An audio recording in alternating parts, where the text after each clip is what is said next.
Good morning, Belgium. It's my second day here.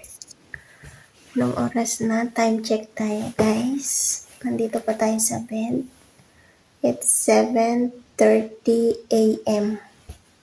7:30 ng umaga. Okay, kagigising lang natin. So, this is our second day. Hindi ko alam kung gagala sila mamaya. So, titignan natin kung anong mangyayari today. Uy, kahit kagigising ko, fresh, char. Ay, ayan. Thank you sa mga nanood sa aking mga posts kahapon. Thank you so much. I-explore natin ang Belgium pag sinama nila tayo. Pero kahit dito lang guys sa paligid, makikita ninyo ang ganda ng mga view.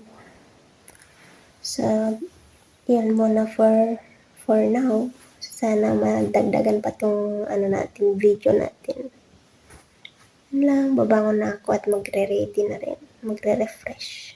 Pero fresh na ako, diba? Noon lang mag-refresh, char. At ito guys, katatapos ko pong maligo. Ayan. Pero nakapag-breakfast na si Lola. And natulog siya ulit. So, kinuha ko na yung pagkakataon para maligo. Ito, katatapos ko lang maligo, nagpe-prepare na ako. Lalagay ako ng ating pampaglow sa mukha. Ayan. So, ito muna ang update natin for now. So, mamaya ulit yung update natin. Katatapos kong maligo, mag-prepare muna ako ng aking self. Ayun na nga guys, 12 na ng tanghali pero wala pa ring galaw yung magkapatid. Ang sarap ng kwentuhan nila sa garden. Ganda ng garden nila dito. Mamaya ipapakita ko sa inyo yung garden. Ang ganda ng mirror ko sa aking likuran. Ayan ang aking likuran. Hello self, char. And titignan natin yung garden nila. Nandito ako ngayon sa aking stairs. Akin na to. Charot.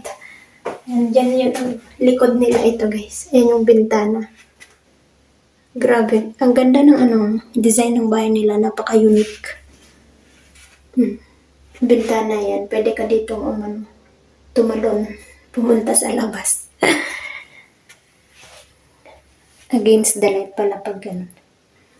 Ayun, tingnan nyo naman yung mga drawing sa mga dingding.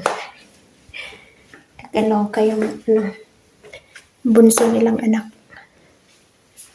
Kwarto niya ito. Dito muna ako tumuloy kasi wala naman siya.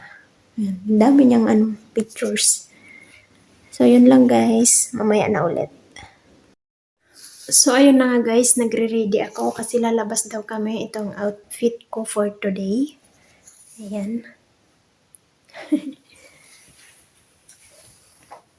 Ito siya guys. Wait lang. Ito. Tcharan! Wala pa pala akong sapatos. Excited no? Ayan. Napaliguan ko na si Lola. So sabi niya, get dressed daw kasi lalabas kami.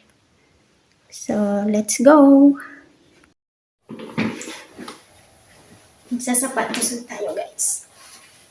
Ating pang malakas ang sapatos kasi baka mapapalaan tayo sa lakad.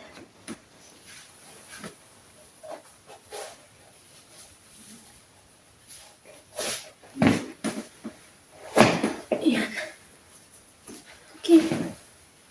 I'm ready.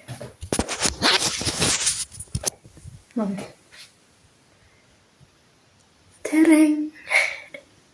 Siyempre mag-lipstick pa tayo, no? Ayan, eto na talaga yung ready guys. O, diba? Let's go! Ang ating bag.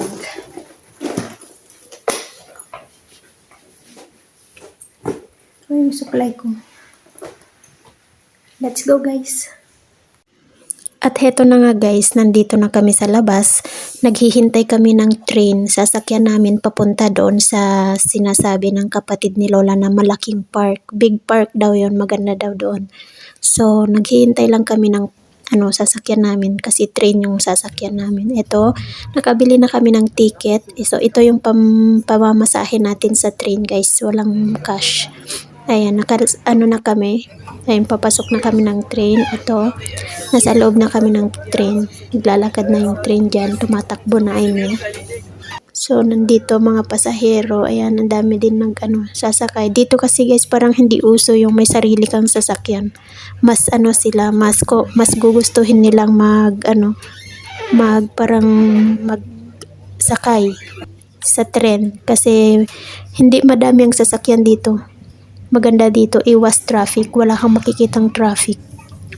Ayan, ito yung mga buildings. Ang gaganda ng mga buildings guys na nadadaanan namin. So ayan tingnan ninyo yung mga building. 'Di ba ang gaganda? Ang unique ng mga nila, mga design. Ayun pa yung isang train. Hindi lang iisa yung tumatakbong train dito guys. Madami sila. Paikot-ikot. Pabalik-balik lang ganun. Basta dyan yung station ng train. Doon sa pinaghintayan namin kanina. After namin sa train guys, bumaba kami, naglakad papunta doon. Ito yung sinasabi ng kapatid ni Lola na park, yung mga kakahuyan yan, papasok kami dito. Dito banda yung kakainan namin, yung restaurant na sa loob mismo ng kagubatan. Yung mga kakahuyan, diyan daw kami kakain, yan ang sabi niya. Parang gabi na siya pero hindi pa siya gabi guys. Ganyan lang talaga kasi against the light yung pinag-video ko. Pero maliwanag yan. Maraming tao ang pumupunta diyan guys. Hindi lang halata pero nasa loob marami ng tao yan. Ayan. Yan, ito na yung daan papasok doon sa restaurant na kakainan namin ngayon. Yun, ang dami pa ring punong kahoy. Punong-puno ng punong kahoy ang paligid guys. Napakaganda. Parang Baguio. Yung yung alam mo yung nasa nasa Mines view ka, ganito yung view. Para kang nasa Baguio talaga. Makikita mo dito yung mga iba't ibang puno ng kahoy. Ayan, ang tatangkad nila. May mga payat, may mga matatabang puno ng kahoy. Ayan, di ba? Kahit maraming puno ng kahoy guys, napakalinis ng paligid. Diyan ka naman believe. Very yung mga tao dito. Sa surroundings sa kanilang kapaligiran. Mahal nila ang kanilang environment kaya naman hindi sila nagtatapon ng kahit na anong basura, kahit na anong plastic or Kleenex dyan sa paligid nila. Mas nanaisin nilang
So, ayun na nga guys, nandito na kami sa bahay, tapos na yung gala. Super nag-enjoy naman ako. Ang ganda talaga ng mga ano guys, ng mga pinuntahan namin.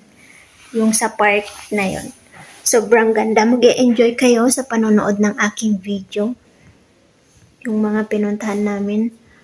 Sobrang gaganda ng ang lamig, parang nasa Baguio ka lang guys. Ang ganda ng mga punong kahoy, ganun, ang dami ring namamasyal doon.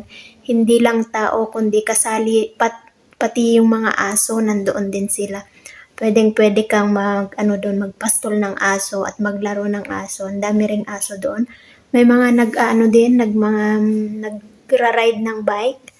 Ayun, din sila doon, naglalaro din sila. Ang ganda guys, sobrang ganda ng park na yun. Ang laki-laki, ang lawak-lawak. So hanggang dito na lang guys. It's time check tayo is 9:32. And 9:32 na ng gabi. So tapos nang nag-dinner si Lola, tapos na kaming nag-dinner, I mean. So hanggang dito na lang tayo. Thank you sa panonood ng aking videos. This is the end of my second day here in Belgium. So, bye-bye and God bless. Bah. Bye-bye, guys.